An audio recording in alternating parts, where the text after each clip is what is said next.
तो तोरा से छठ भौजी, अरे नहीं हो तो तोरा से छठ भौजी, अरे नहीं हो तो तोरा से हो जते। बोला बोला आदित्य देव की।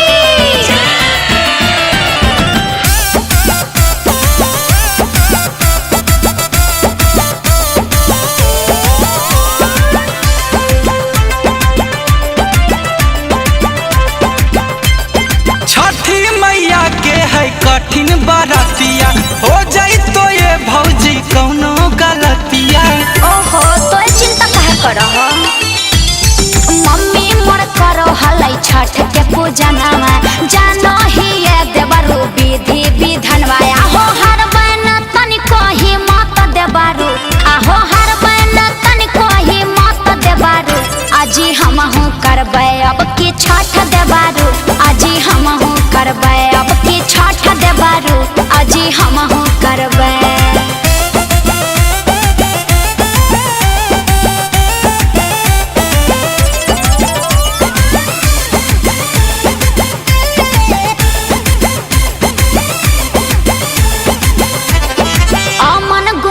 देवरु मानो मोर बतिया, हरियर हरियर लई हो से बना सपतिया,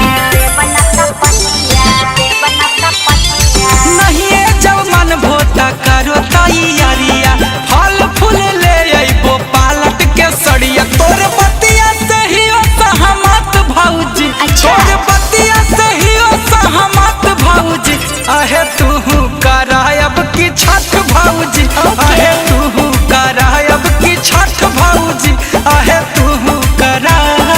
हाँ तो जाके जल्दी से पूजा के सामान ले आवा।